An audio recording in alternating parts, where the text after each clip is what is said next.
मंगलवार का दिन झारखंड की राजनीति के लिहाज से बेहद महत्वपूर्ण होने जा रहा है। खबरों की माने तो कल ही कांग्रेस के प्रदेश प्रभारी अविनाश पांडे पहुंच रहे हैं। दरअसल आज जिस तरह से झामुमो की तरफ से मुख्यमंत्री हेमंत सोरेन ने इसकी घोषणा कर दी है कि पार्टी की नेत्री महुआ माझी को पार्टी राज्यसभा भेजने के लिए तैयार है, ऐसे में कहीं न कहीं कांग्रेस के हाथ खाली हो गए हैं। अब ये समझ में नहीं आ रहा है कि जो बातें दिल्ली में कही गई थी वो बातें रांची में आकर कैसे परिवर्तित हो गई हैं। खुद कांग्रेस के प्रदेश अध्यक्ष राजेश ठाकुर इस बात को लेकर पशोपेश में है। उन्होंने यहां तक कह दिया है कि दिल्ली में जो बातें कही गई और झारखंड के मुख्यमंत्री हेमंत सोरेन ने जो बातें रांची में कही हैं, दोनों बातों में भारी विरोधाभास है। ऐसे में सवाल उठना लाजमी है कि आने वाले दिनों में झारखंड की सियासत, झारखंड की राजनीति किस ओर करवट लेती है। इन तमाम विषयों पर बात करने के लिए हमारे साथ मौजूद हैं हमारे संवाददाता मदन। चूंकि ये माना जा रहा था कि कांग्रेस ने दिल्ली में जो बात की है उसकी घोषणा रांची में होगी, मगर कांग्रेस इस बात से प्रफुल्लित थी कि पार्टी की ओर से ही कैंडिडेट जाएगा। लेकिन आज जिस तरह से मुख्यमंत्री ने घोषणा कर दिया, महुआ माझी का नाम प्रस्तावित कर दिया, उनका जीतना भी तय है।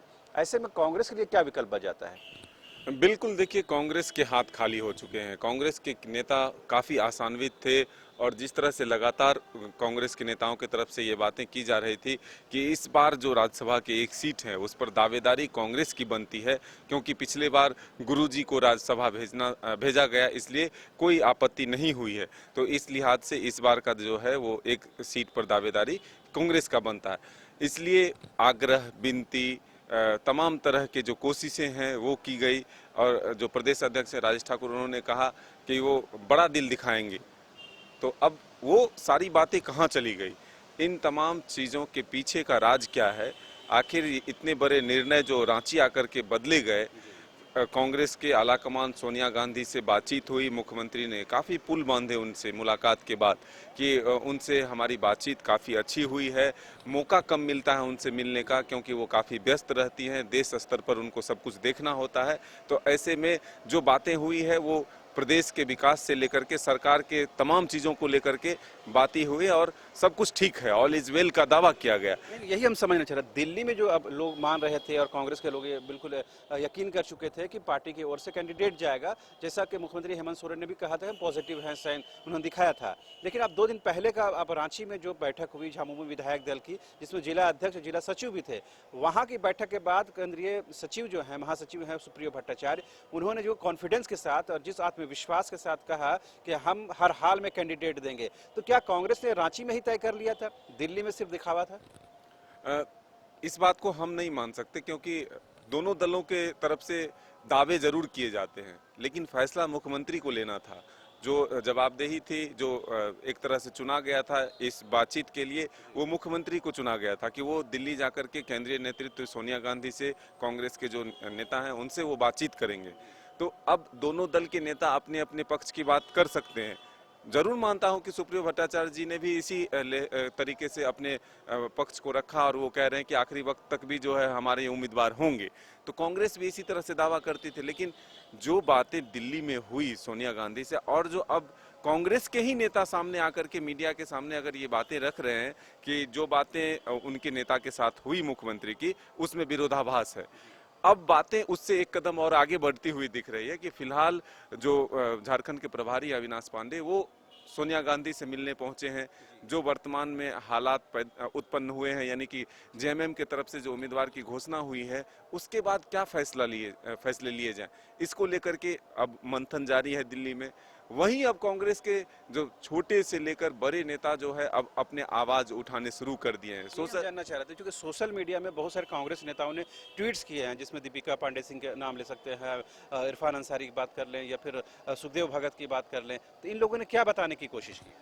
देखिए, जैसे ही ये फैसला हुआ था और तभी से हम सोशल मीडिया को देख रहे थे, तो अब निर्णय की बारी, अब जो है गठबंधन तोड़ लेना चाहिए, क्योंकि ये बात वही हो रही है जो पिछले दरवाजों से लोग चर्चा करते हैं लेकिन सामने नहीं आ पाते हैं। लेकिन अब सोशल मीडिया पर वो बातें सामने आ गई है कि कांग्रेस के नेता सवाल खड़े कर रहे हैं कि बीजेपी के ईडी, सीबीआई और इनकम टैक्स से ये सरकार डर चुकी है और बीजेपी के गोद में जाकर बैठना चाहती है, इसलिए कांग्रेस के साथ ऐसा छलावा हुआ है, यानी कि कांग्रेस को उम्मीदवार नहीं देने दिया गया, जेएमएम का उम्मीदवार बना।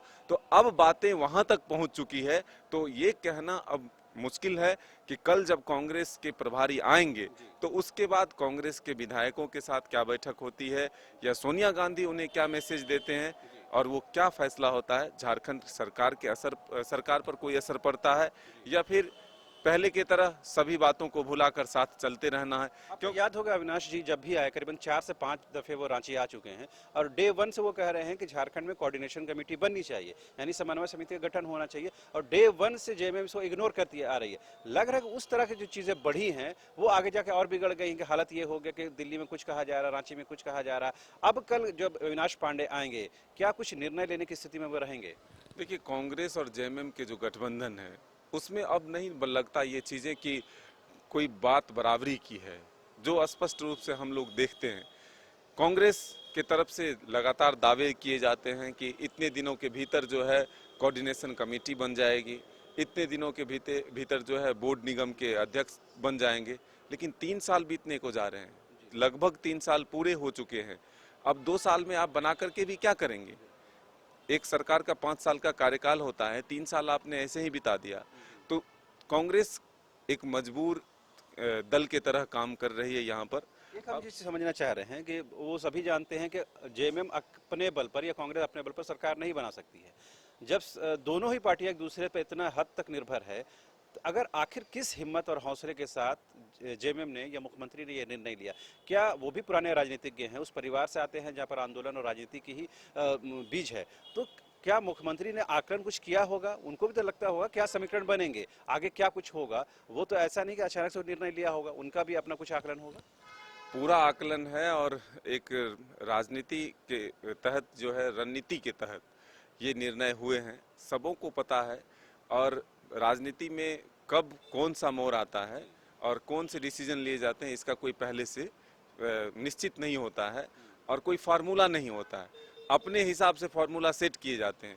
जो दल कल तक किसी दल को गाली देते रहते हैं वही अच्छे हो जाते हैं, वक्त के हिसाब से उनके फिर गुणगान शुरू हो जाते हैं। तो इन तमाम परिस्थितियों को अगर आप देखें तो फिर लगता है कि राजनीति में आगे की संभावनाओं को देखते हुए कुछ फैसले ये लिए गए हैं। फिलहाल अभी थोड़ा इंतजार करना होगा कि कांग्रेस की तरफ से इतना कुछ होने के बावजूद क्या निर्णय लिए जाते हैं। क्या वो मजबूरी में गठबंधन चलता रहेगा या फिर एक ठोस निर्णय होगा? एक आखिरी सवाल, चूंकि झारखंड में आदिवासियों और मूलवासियों के लिए बड़ी राजनीति होती है और खुद जेएमएम कहती है कि हम जंगल और जमीन की पार्टी हैं, आंदोलन से उपजी हुई पार्टी हैं। अभी ये महुआ माझी को लेकर कुछ आंदोलनकारी सवाल खड़े कर रहे हैं कि इनका जो मूल रूप से जो है ये बंगाल से ताल्लुक रखती हैं। तो आंदोलनकारी ये सवाल खड़े कर रहे हैं कि झारखंड में आदिवासी मूलवासी इस योग्य नहीं है जिसे जेएमएम टिकट देकर राज्यसभा भेजे। ये सब बातें कहने के लिए रह गई है, क्योंकि जो आंदोलन खड़ा हुआ, आप देखें कि पिछले 6 महीने पहले तो लग रहा था कि झारखंड में एक आंदोलन शुरू हो चुका है, अब इसके बिना कोई काम नहीं हो सकता है। लेकिन आज आंदोलन की स्थिति क्या हुई? तो राजनीतिक दल जो है वो अपने फायदे के हिसाब से अपना निर्णय लेती है। और हम पहले भी आपको कहे कि जो चीज़ें गलत दिखती है वो वक्त के हिसाब से अच्छे लगने लगते हैं। तो अब उनके जो पार्टी के नेता हैं उनको जगह देना है पार्टी को, इसलिए वो राज्यसभा भेज रहे हैं। ठीक है, तो आपने सुना, जो हम लोगों का आकलन है वो ये कि कल तक यानी मंगलवार तक के लिए थोड़ा इंतजार जरूर किया जाना चाहिए, जब प्रदेश प्रभारी कांग्रेस के अविनाश पांडे आएंगे और अपने संगठन के लोगों के साथ, विधायकों के साथ, मंत्रियों के साथ बैठक करेंगे। वो सवाल ये होता है कि कल क्या कुछ कांग्रेस निर्णय लेने की स्थिति में है, क्योंकि पार्टी के केंद्रीय नेतृत्व को, शीर्ष नेतृत्व को इन तमाम चीज़ों की जानकारी दे दी गई है। और जब अविनाश पांडे रांची पहुंचेंगे तो जाहिर सी बात है उनको नेतृत्व के ओर से जो कुछ बताना होगा बता दिया गया होगा। लिहाजा उन बिंदुओं पर क्या कल कांग्रेस कुछ निर्णय लेने की स्थिति में होती है या नहीं, ये देखना बेहद दिलचस्प होगा। तो फिलहाल मुझे और मेरे कैमरा पर्सन विकास को दीजिए इजाज़त। नमस्कार।